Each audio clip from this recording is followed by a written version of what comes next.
Hi guys, I'm really happy if you'll follow along with this little deep dive into some Van Halen AxeFX 3 preset. I have been super inspired by some videos I recently found by Jim Gaustad, I don't really know how to say it, but anyway, he just makes a phenomenal Van Halen sound, and he also is a phenomenal player. Go check it out, there will be a link here or in the description at least, but definitely check out his things. He did it the analog way. He made his amp sound just like Van Halen 1. He has the right pedals, he has all the right guitars, but it inspired me to go along with his journey in the AxeFX. So here I have a guitar which is a Corina body and Corina neck with a Bachman pickups take on a super distortion in the bridge. So this is somewhat similar to the Van Halen Destroyer rather than his Frankenstrat or the Shark guitar. So this is what I'll be using in this video, and really my inspiration, my target sound for this has been Running with the Devil. So you have this riff. I have to turn down a little bit here on the guitar.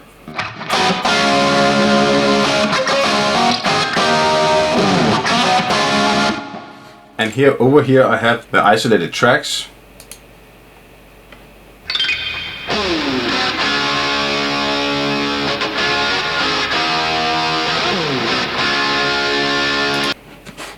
I think I'm not too far off.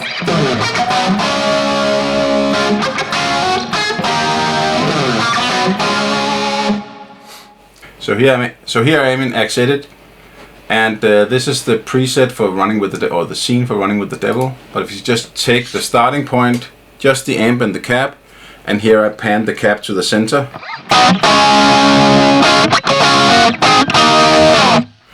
And you could say that that sound is a bit harsh, but I actually think that really helps it cut through. And all the following moves we are going to do will soften this up a bit. So I have drive on 7, bass and middle on 10, and then the treble is backed off. That's also something Jim recommended. Presence is also all the way up. I didn't do anything in the preamp, not here either. So I changed the power tubes. This is 6 CA7s. I'm using also the 50 watt 6 CA7 model, which is also what Jim Gaustad, something like what Jim Gaustad had in his video. I have raised the grid bias to get some more sing, I would call it. Then I have the variac running all the way down in 65%, and that's also some of the things that Jim Gaustad said, that he is really running his variac on the brink of the amp shutting down completely. Then in the output EQ, before the power amp, I just shaped the tone a little bit, giving myself a little bit more of the 2K to really cut through and cutting down a little bit on the bass. But that's really it for the amp.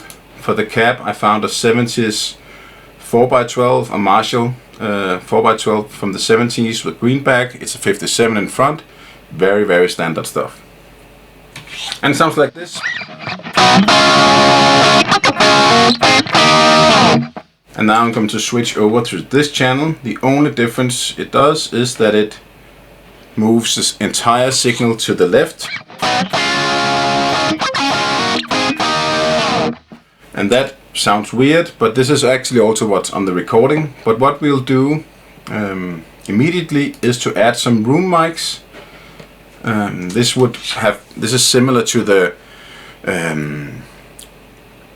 to what the drum mics would have picked up in the actual recording. So now we are here. Already softening up the tone a lot. It just occurred to me that I had completely forgotten to talk about the rest of the cap blocks. So now, because I have I have AxeIII links doing nothing here. That's not so important. But I'm actually using a transformer preamp simulation in the cap block with quite some drive and saturation. See, just tickling the red there. If I set this to none, it sounds completely different. It's quite horrible. But using that transformer type preamp, it really adds some sizzle to the sound. I've also dialed in quite a lot of high end, and I'm cutting out a little bit of low end and high end, and then also actually I'm adding a bit of air, and in the AxeFX, air means that it's simply passing a little bit of the of the pure amp signal through above 5000 Hertz. So this is the difference.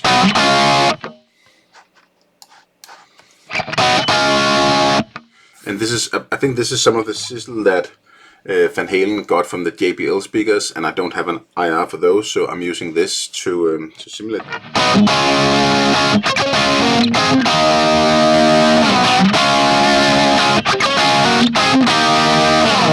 It lets the whole thing cut through a little bit more. There's one thing on the room mic caps. I'm not using the air trick, but I am using also the transformer trick, driving these a little bit hard. So that was an important difference. And then we get even closer when we add this famous chamber reverb. So this is the Sunset chamber. If you really want to go some of the more modern sounds, use the Sunset Studio plates rather than the chamber. But this is what it sounds like with the chamber reverb added. Already really starting to come together. Now we can add the delay. So a tape delay in front of the amp. It's very subtle, it's a slapback. You hardly hear it, but it really helps the tone.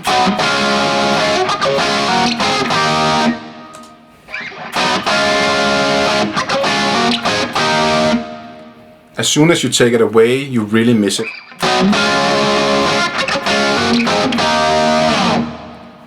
And then there are all the studio tricks.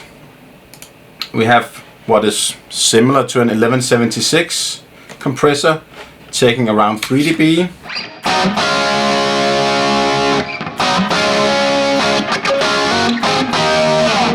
I think it helps it focus it a little bit, bring it a little bit more forward in the speakers. There's also an LA2A style compressor.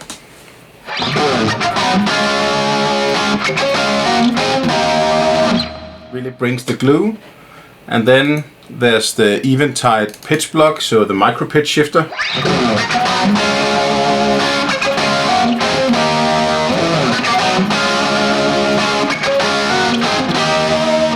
And that is really the basic tone. The pitch really gives it that late 70s, 80s wideness, which I think is super cool. Really hits the home. So now we arrived at the running with the devil tone.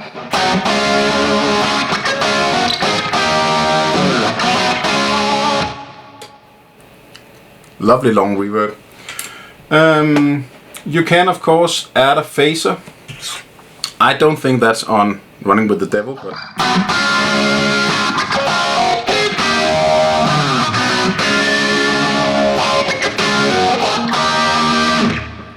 have a few different phasers in here. Both, I think this is the correct one for the old days.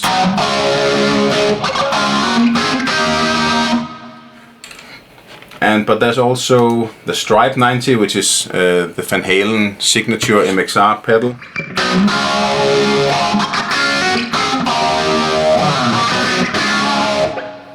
But I think for this, the script 90, the Phase 90 script version is the right one.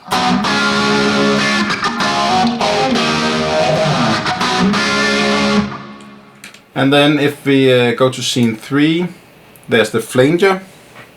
And now I have to also move my volume pot a bit, because now we are in Ain't Talking About Love territory. Nothing has changed except for the flanger being added with these settings, and this is a model of the MXR flanger that Eddie would have used early on.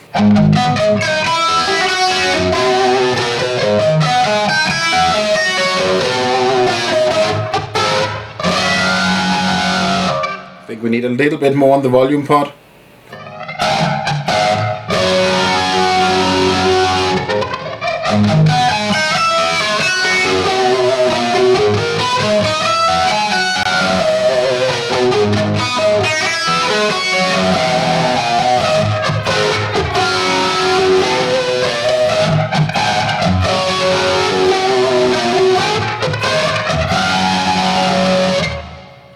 And here actually I also said nothing had changed, but that's not true. I changed to a different tape echo, and this is slightly more worn and old sounding tape. It's also a longer delay time, so this time you actually hear it. And this is, since it's in front of the amp, if I turn down the volume here, now you almost don't hear it.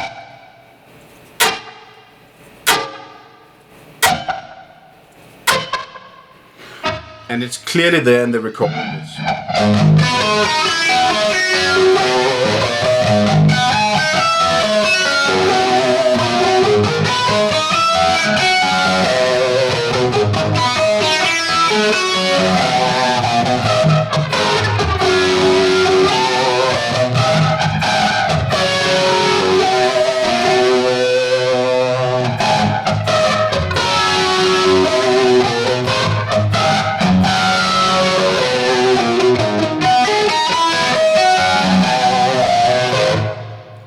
Another thing you can do, this is what I would do for jump. I don't know if this is perfectly correct, but here we again here we are with the Stripe 90 phaser. It's slightly faster than the other one, and the amp, that's the most important thing, that has changed now to a Soldano SLO 100 with these settings, and I didn't change anything else in this model, so it's just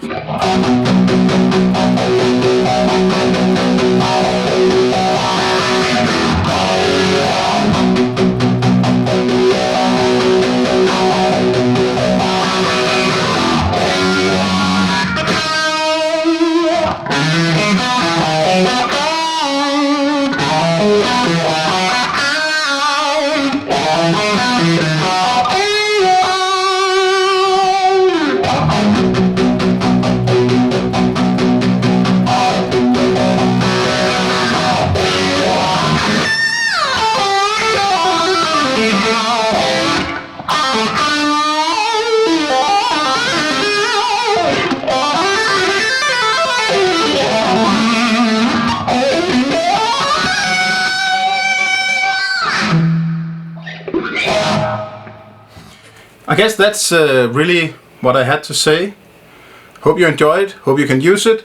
Feel free to download the preset, and do go check out all the videos by Jim Gaustad. Also, if you have any tips for my sound, I'd love to hear them. See you next time.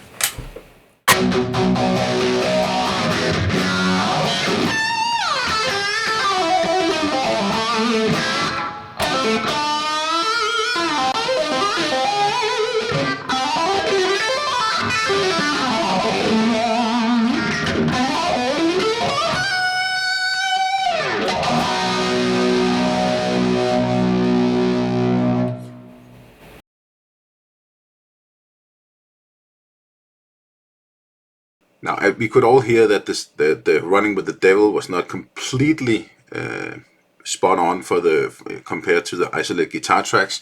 So I thought I'd just do a little bit of live tweaking. So I'll start by recording. Let's go back to this one. So I'll start by recording the riff into the looper, and then I can dial the amp and maybe the cap block a little bit while I listen to and go back and forth between the raw tracks and the isolated tracks and my guitar signal. So record threshold there, record.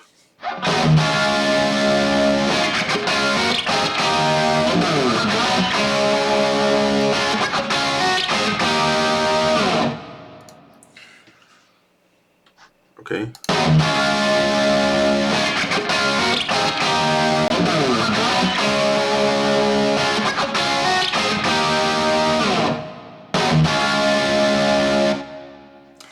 So that's what that sounds like. Now let's go and listen to the isolated guitar tracks. It starts around here. So already I hear that it's more compressed for sure and more saturated. So maybe we just say let's start the looper.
think it's getting pretty close. Maybe it would be fun to listen to the 3 different versions of the snapshot. Let's start with what we had before we started. Before we started the whole thing. So this is the original snapshot that I'm discussing in the rest of the video. Let's play.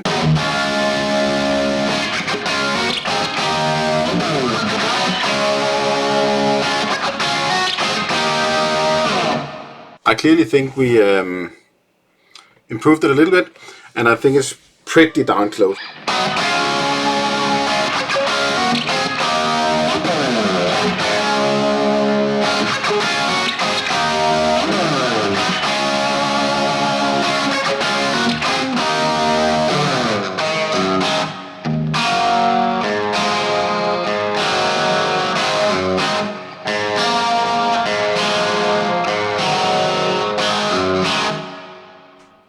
I like this a lot.